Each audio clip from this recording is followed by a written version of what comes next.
Well, I work as a Senior Emergency Planning Officer for Somerset County Council, which works in partnership with our 5 district councils. And I'm the lead officer for flood planning, community resilience and public safety. So it comes together quite well, and that's why I'm part of the UK team here today.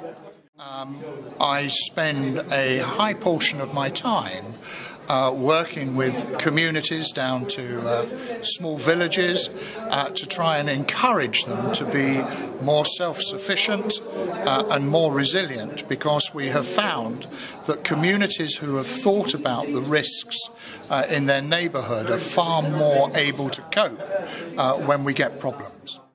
Part of it is actually just listening to what they have to say and providing the support. And often it may just be helping them actually write a local plan. But for some communities which have had higher risks, we've actually been able to make a small contribution and have perhaps located a small shed somewhere in that village.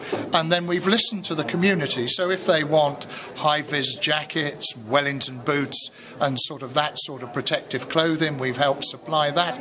Perhaps they've wanted a generator and lighting, because some of our communities don't have street lighting and things like that. So if they have a problem, they'd like lighting. And we just put that in. But most of them are focused on protection against flooding. So we will put equipment in so they can fill sandbags and provide some local defence. This past year, 2012, has almost been one continual flood, and in that timescale a number of communities have been affected. Some have been affected more than once, and obviously we direct a lot of attention to try and help those communities. But across the county we have had, I think since the 21st of November, almost continual rain, or that was followed by snow, which has now melted. And so we have large areas of the county which are at sea level or below that are actually underwater. And we have a small number, about 3 or 4 communities, that have been particularly badly affected. So at the moment, a lot of our attention is going to 2 or 3 communities. I think what has happened is that we mentioned it here today, the problems of surface water flooding, where you can't predict where it's going to come. And what has happened is that because we have had so much rain, we've had more instances of communities being flooded by surface water, and this has come as a sort of very rude wake-up call.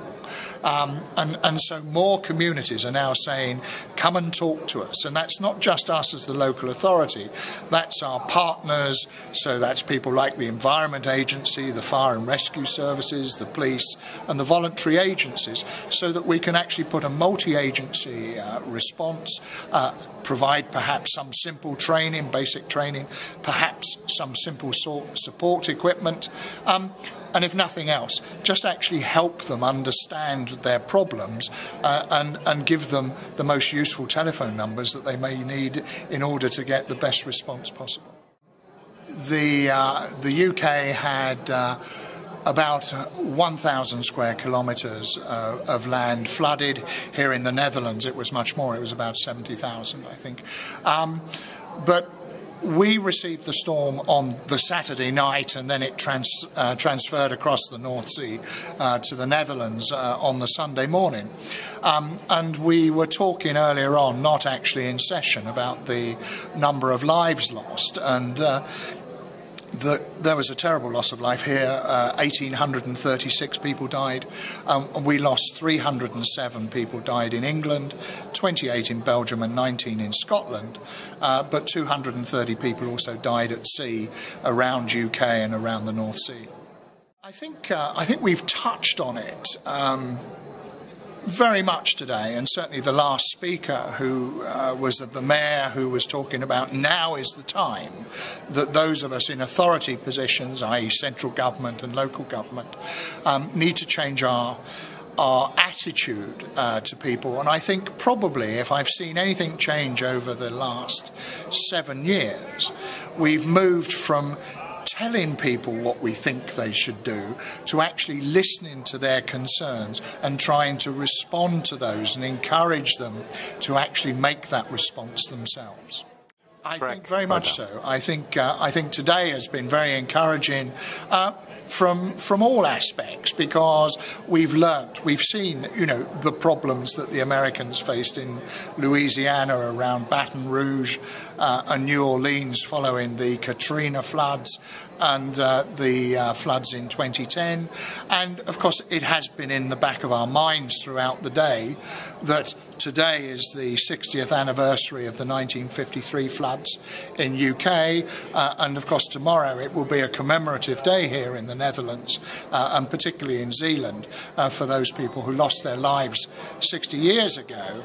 And so it's been the ideal time, very pertinent time, to raise flood awareness in a broader theatre of people.